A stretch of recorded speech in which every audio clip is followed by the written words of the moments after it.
Hello and welcome to Get Decked, the video series where I make budget Magic the Gathering decks for your casual games night and to introduce friends and family members to the game. So in this series of 5 videos we're going to be doing some decks based around the 2 colour draft archetypes from Bloomburrow, very similar to what I did with Thunder Junction, and we're going to see what kind of decks we can put together when we just use cards from a single set. So a while ago I did look at the Bloomburrow starter kit, and while I thought the decks were sort of okay, I sort of made the point there, and people seem to agree in the comments as well that the decks were maybe not ideal for teaching starter, players who are just being who are just getting into Magic, just because like some of the card choice in there were maybe a little maybe a little too complicated for new players, or too many sort of weird instances. So I mean, like a big thing I try and do with this series, this Get Deck series, is make decks that like sort of like a new player or a player who's maybe not into Magic that much, maybe only sort of like casually into it, can sort of like pick these decks up and kind of understand they're very simple, straightforward, and just play it and have a good time. As I said, I've done this already with Thunder Junction, which actually turned out to be really fun, like limiting myself just to one set and making decks, I say, based around those 2 color archetypes. Just because of the way sets are designed these days, it's actually really easy to put a deck together, like following those 2 color draft archetypes. And this was really good fun because limitations breed creativity, and I was really looking forward to doing this for Bloomburrow. Had to give it a bit of time to let post preview hype die down, like prices stabilize a little bit. But yeah, we're now here, we're ready to start. So I'm going to do 5 decks like I did with Thunder Junction, but I'm going to do the color combination we didn't cover in Thunder Junction. In Thunder Junction, we did white blue, white green, green black, black red, and blue red. So we're going to do the other 5 color combinations for Bloomburrow, and then going into Duskborn, I might do this for Duskborn as well. I think I've carved out a little niche of doing this. I guess we'll just see what the future brings. But we're going to talk about Bloomburrow now. And the first deck we're going to do is Night Flight, which is a black-white deck, so it's based around the bats from Bloomburrow. So before we get into it, let's remind ourselves of the rules of Get Decked. So these decks are 60 cards. They're designed for 1v1 games. Normally no format restrictions, but for this we're saying Bloomburrow cards only. We're using mostly commons and uncommons, no cards that cost more than $2 at time recording. We limit ourselves to 12 different non-land cards, and that's for a good mix of variety and consistency in the deck. Strong themes, low to mid complexity, like I say, so a new player can pick this up and kind of play it sort of from the get-go and sort of get what the deck's trying to do. But just because it's a casual deck doesn't mean it has to be weak or bad. So let's take a look at the deck list for Night Flight. So we've got 24 creatures, 2 artifacts, 7 instants, 3 enchantments, 24 land. We've got a mana curve off to the side there. So yes, let's just dive in, start looking and see what the bats are doing in Night Flight. So first we're going to talk about how we're winning and also what helps us win. Normally I like to do this across 2 sections, like we have our win condition and the ways to support the win condition. But with the bats, because there's so many synergies there about gaining life or losing life, a lot of the win conditions are tied to also those synergies, those boosts and stuff. So let's look into it. So first, we're going to have 4 Life Creed duos. I love these duos, by the way. They're, I think I've used them in pretty much every one of these decks. I think they're just absolutely fantastic. They're like, they're really well designed, so they support like basically multiple like the tribes and strategies. It's really good. So Life Creed duo is 1 white for a 1/2 with flying, and whenever another creature you control not enters the battlefield, it's just enters now. Save a bit of text space. You gain 1 life. So it's a kind of a weaker Soul Warden effect, but it's got flying, and also it's a constant kind of trickle of life gain, which is good because we've got so many effects in the deck that care about like check at end of turn whether you've gained or lost life. So this will really help with that. Also, as well, pretty much every creature in the deck is a bat. So you could just say this is a white black skies deck as well. So we can just win in the air with just a bunch of flyers, but we do also have a lot of kind of like life drain effects as well. So we've got 3 Moonrise Clerics, so 1 and 2 Oars of Hybrid mana, so you can cast it with double white, double black, or a combination thereof. So 2/3 of Flying, which is like again fairly decent stats. And whenever it attacks, you gain 1 life. So not full out life link, but it is just an attack trigger, gain 1 life, which is good actually because we've got a card later that really wants you to gain life before actually getting to doing combat damage, because that will trigger its ability. They've got 3 Glide Dive Duo, so 4 on the black. This is one of the more expensive cards in the deck. 3/3 are flying, and when it enters, each opponent loses 2 life, and you gain 2 life. So yeah, again, just a nice way of triggering like how life gain affects. It's a decently sized flyer. Yeah, I think it's just nice late game play, I think. Right, and we've got 3 Agate Blade Assassins. So the only, I think, non-bat in the deck. So 1 the black for 1/3. Whenever it attacks defending player, loses 1 life and you gain 1 life. I love little black creatures like this that have the kind of life drain effect when they attack. Fond memories of Pulse Tracker back in the original Zendikar days. Agate Blade Assassin's obviously really good because it's even if it's attacks, even if it's not blocked, this is guaranteed life loss on the opponent, and it is a guaranteed life gain for us, which helps again trigger a bunch of abilities. We've got 3 Starscape Cleric, so 1 in a black for a 2/1, but it has Offspring for 2 in a black, so you can pay an additional 2 in a black as you cast this spell. If you do, makes a baby version of itself, comes in with a 1/1 token that's a copy of it, and this is an effect that you might want to double up on, because it's 2/1 fly, it can't block, which is a shame, but it's kind of aggressively costed being a 2/1 flyer for 2 anyway. And whenever you gain life, we've got a whole bunch of effects that let us gain life. Each opponent also loses 1 life, so we're going to turn some of that life gain into a bit of life loss for the opponent as well.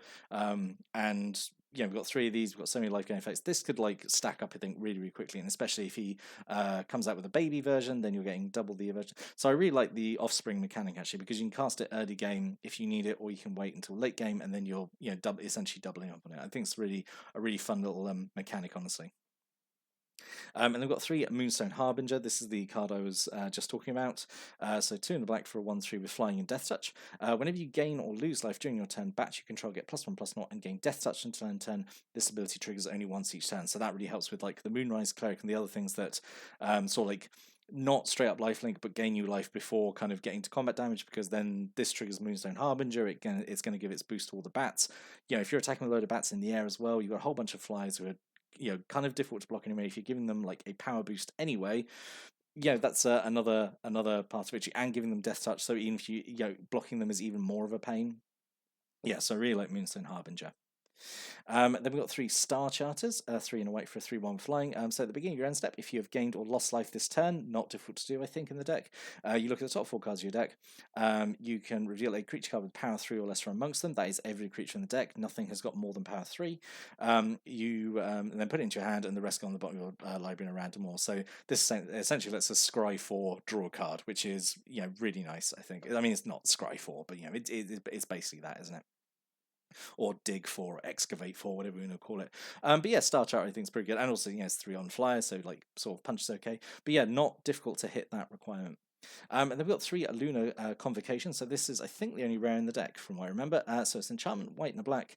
At the beginning of your end step, if you've gained life this turn, each opponent loses 1 life. Again, so similar to the was it the Starscape Cleric, the one that has this exact ability, the one that makes a baby. And the beginning of your end step, if you have both gained and lost life this turn, you make a 1/1 black bat creature token. And you can lose life by using its ability and pay 1 in a black, pay 2 life to draw a card, which is really nice. And we're going to have life to, life to spare, really, with all the life gain effects. So you can quite happily spend it on this ability to draw more cards, draw more gas, and also then trigger the ability to make a bat token, which is pretty good, I think. Then we've got 2 Sinister Monolith, 3 in a black. At the beginning of combat on your turn, each opponent loses 1 life, you gain 1 life, so it's nice. This is just a kind of a slow, constant passive drain effect. Again, switching on all abilities. And you can tap, pay 2 life, sacrifice it, and draw 2 cards, activate only as a sorcery. Again, like I said with Luna Convocation, we're going to have life to spare, so paying 2 life to draw 2 cards and sacrifice this, really, really not that big a deal. But yeah, thought we'd throw that in there. So like late game as well, this is going to keep ticking away and just constantly keep draining. So we're going to talk about as well what stops them winning. So this is like removal options that we use to disrupt what the opponent's doing. So we're going to have 2 Starseer Mentors, and I could see actually maybe swapping out and going up to 3 of these. I think they're pretty good. So 3 are white and a black for 3/5 with flying and vigilance, so like pretty solid stat line anyway. At the beginning of your end step, if you have gained or lost life this turn, again, as we've discussed, like not difficult to do, target opponent loses 3 life unless they sacrifice a non-land permanent or discard a card. So real horrible choice for them to make. They're going to do one of 3 things. They're going to lose more life, they're going to sacrifice something they own, or they're going to discard a card. And if we can get this triggering triggering every turn, that's really gonna like grind away at them. Like they're either gonna keep losing life, or they're gonna sacrifice creatures if they don't want to lose life, or discard cards. Removing options from their hand. I really like Starseer Mentor, and I could easily see sort of like making room to maybe include like an extra one of them. Definitely. I'd like to hear in the comments how you would adapt this deck, or if there's any cards that you think I've missed out so far. But we'll get to that at the end.